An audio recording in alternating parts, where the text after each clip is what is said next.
ओम शांति। 13 जून 2025 की प्रातः मुरली में बाबा ने कहा, मीठे बच्चे, इस बेहद के खेल में तुम आत्मा रूपी एक्टर पार्टधारी हो। तुम्हारा निवास स्थान है स्वीट साइलेंस होम, जहां अब जाना है। मीठे बच्चे, इस बेहद के खेल में तुम आत्मा रूपी एक्टर पार्टधारी हो। तुम्हारा निवास स्थान है स्वीट साइलेंस होम, जहां अब जाना है। प्रश्न है, जो ड्रामा के खेल को यथार्थ रीति जानते हैं उनके मुख से कौन से शब्द नहीं निकल सकते हैं? उत्तर है, यह ऐसा नहीं होता था तो ऐसे होता, यह होना नहीं चाहिए। ऐसे शब्द ड्रामा के खेल को जानने वाले नहीं कहेंगे। तुम बच्चे जानते हो, यह ड्रामा का खेल जो मिसल फिरता रहता है। जो कुछ होता है सब ड्रामा में नूंद है, कोई फिक्र की बात नहीं। ओम शांति। बाप जब अपना परिचय बच्चों को देते हैं तो बच्चों को अपना परिचय भी मिल जाता है। सब बच्चे बहुत समय देह अभिमानी होकर रहते हैं। देही अभिमानी हो तो बाप का यथार्थ परिचय हो, परंतु ड्रामा में ऐसे है नहीं। भल कहते भी हैं भगवान गॉडफादर है, रचता है, परंतु जानते नहीं हैं। शिवलिंग का चित्र भी है, परंतु इतना बड़ा तो वह है नहीं। यथार्थ रीति न जानने के कारण बाप को भूल जाते हैं।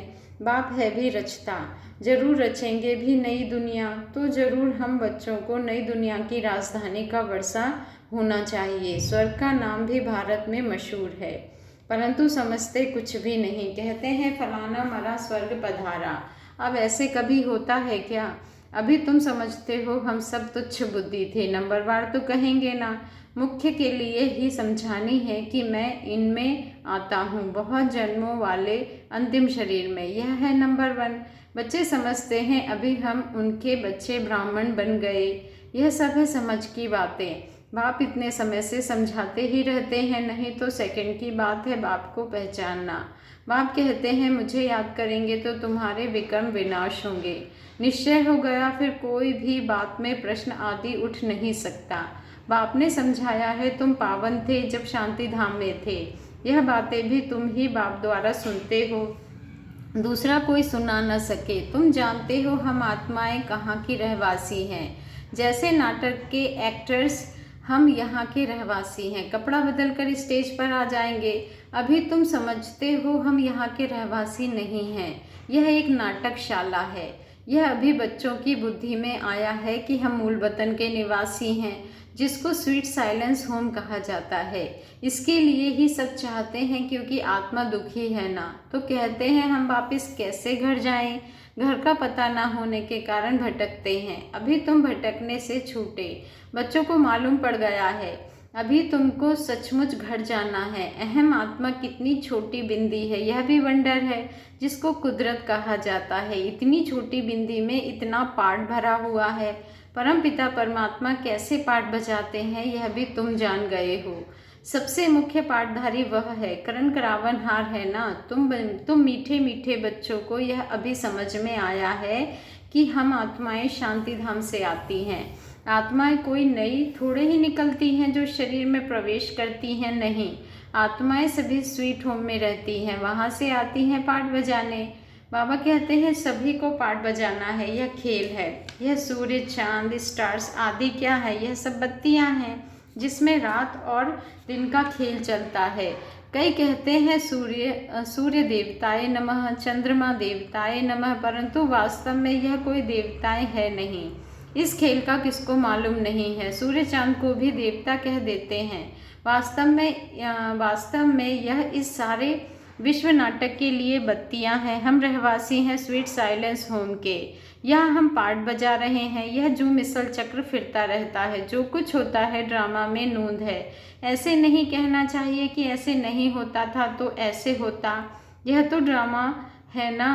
बाबा कहते हैं यह तो ड्रामा है ना। मिसल जैसे तुम्हारी माँ थी, ख्याल में तो नहीं था ना कि चली जाएगी। अच्छा, शरीर छोड़ दिया, ड्रामा।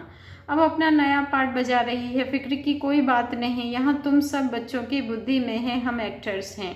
यह हार और जीत का खेल है। यह हार जीत का खेल माया पर आधारित है।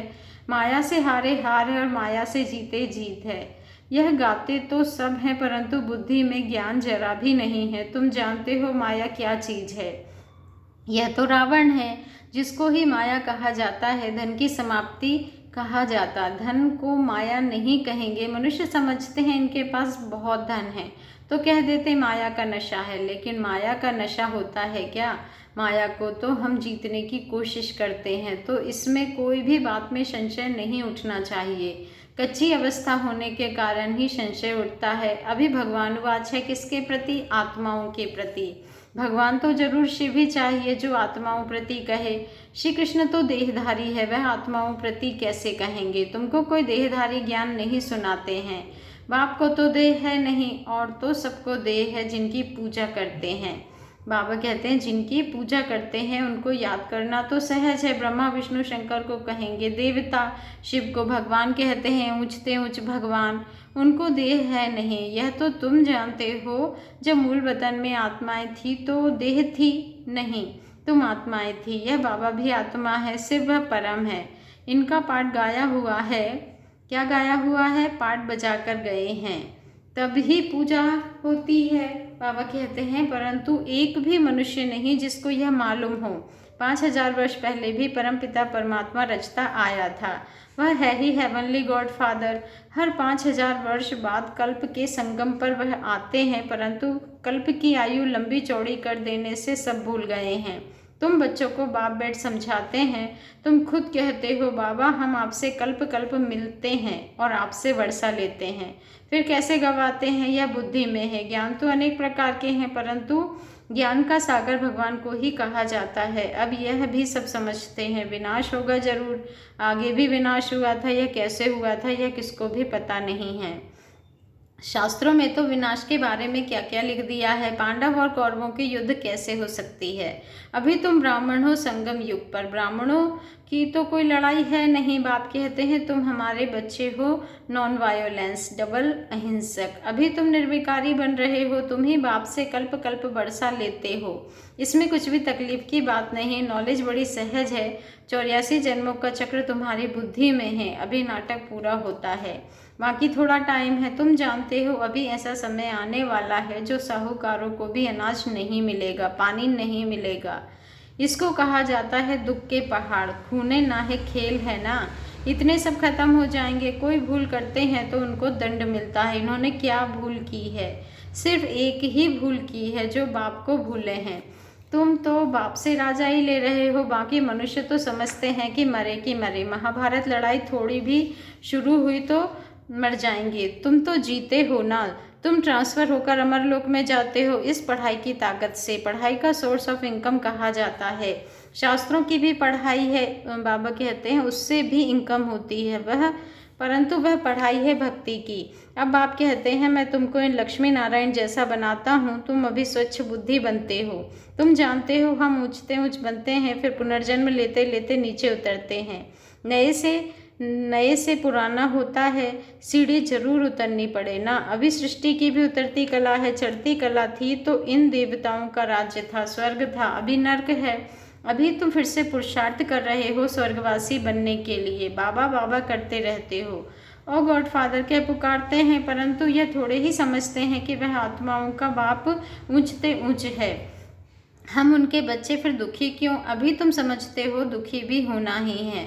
यह सुख और दुख का खेल है ना, जीत में सुख है, दुख में हार में दुख है। बाप ने राज्य दिया, रावण ने छीन लिया। अभी तुम बच्चों की बुद्धि में है बाप से हमको स्वर्ग का वर्षा मिलता रहता है। बाप आया हुआ है, अभी सिर्फ बाप को याद करना है तो पाप कट जाए। जन्म जन्मांतर का सिर पर बोझा है ना, यह भी तुम जानते हो। तुम कोई बहुत दुखी नहीं होते हो, कुछ सुख भी है, आटे में नमक, जिसको काव्यविष्ठा समान सुख कहा जाता है। तुम जानते हो सर्व का सद्गति दाता एक ही बाप है, जगत का गुरु भी एक ही ठहरा, वानप्रस्थ में गुरु किया जाता है। अभी तो छोटे को ही गुरु करा देते हैं कि अगर मर जाए तो सद्गति को पाएंगे। बाप कहते हैं वास्तव में किसको भी गुरु नहीं कह सकते। गुरु वह जो सद्गति दे, सद्गति दाता तो एक ही है, बाकी क्राइस्ट बुद्ध आदि भी गुरु नहीं है। वे आते हैं तो सबको सद्गति मिलती है क्या? क्राइस्ट आया, उनके पीछे सब आने लगे। जो भी उस धर्म के थे फिर उनको गुरु कैसे कहेंगे, जबकि ले आने के लिए निमित्त बने हैं। पतित पावन एक ही बाप को कहते हैं, वह सबको वापस ले जाने वाला है। स्थापना भी करते हैं, सिर्फ सबको ले जाएं तो प्रलय हो जाए। प्रलय तो होती नहीं। सर्वशास्त्रमयी शिरोमणि श्रीमद् भगवद गीता गाई हुई है। गायन है यदा यदा ही। भारत में ही बाप आते हैं, स्वर्ग की बादशाही देने वाला बाप है, उनको भी सर्वव्यापी कह देते हैं। अभी तुम बच्चों को खुशी है कि नई दुनिया में सारे विश्व पर एक हमारा ही राज्य होगा। उस राज्य को कोई छीन नहीं सकता। यहाँ तो टुकड़े टुकड़े पर आपस में कितना लड़ते झगड़ते रहते हैं। तुमको तो मज़ा है, खग्गियाँ मारनी है। कल्प कल्प बाबा से हम वर्षा लेते हैं तो कितनी खुशी होनी चाहिए। बाप कहते हैं मुझे याद करो, फिर भी भूल जाते हैं। कहते हैं बाबा योग टूट जाता है। बाबा ने कहा योग अक्षर निकाल दो, वह तो शास्त्रों का अक्षर है। बाप कहते हैं मुझे याद करो, योग भक्ति मार्ग का अक्षर है। बाप से बादशाही मिलती है स्वर्ग की। उनको तुम याद नहीं करेंगे तो विकर्म विनाश कैसे होंगे, राजाई कैसे मिलेगी। याद नहीं करेंगे तो पद भी कम हो पड़ेगा, सजा भी खाएंगे।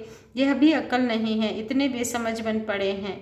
मैं कल्प कल्प तुमको कहता हूँ मामेकम याद करो, जीते जी इस दुनिया से मर जाओ।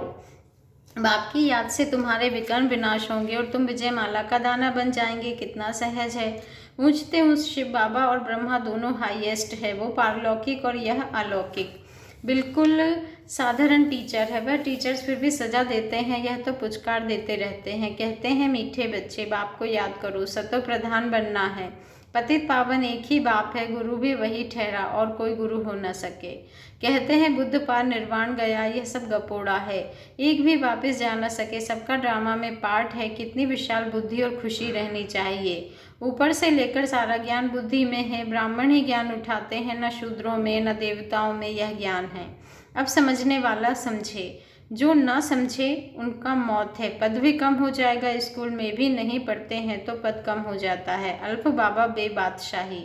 हम फिर से अपनी राजधानी में जा रहे हैं, यह पुरानी दुनिया खत्म हो जाएगी। अच्छा मीठे मीठे सिके लधे बच्चों प्रति माता पिता बाप दादा का याद प्यार और गुड मॉर्निंग। रूहानी बाप की रूहानी बच्चों को नमस्ते और हम रूहानी बच्चों की रूहानी माता पिता बाप दादा को दिल से याद प्यार गुड मॉर्निंग और नमस्ते। शुक्रिया बाबा, शुक्रिया। धारणा के लिए मुख्य सार है, फर्स्ट पॉइंट है बाप हमें ऐसे नए विश्व की राजाई देते हैं जिसे कोई भी छीन नहीं सकता।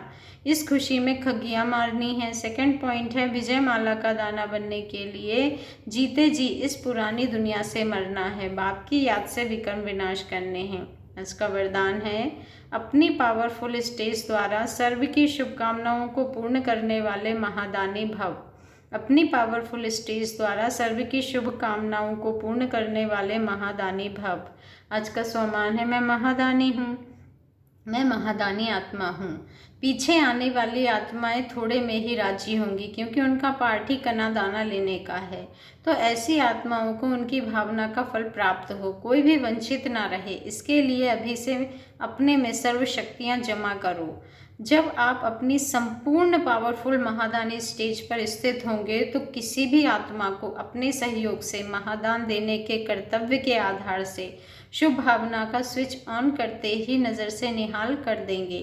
स्लोगन है सदा ईश्वरीय मर्यादाओं पर चलते रहो तो मर्यादा पुरुषोत्तम बन जाएंगे।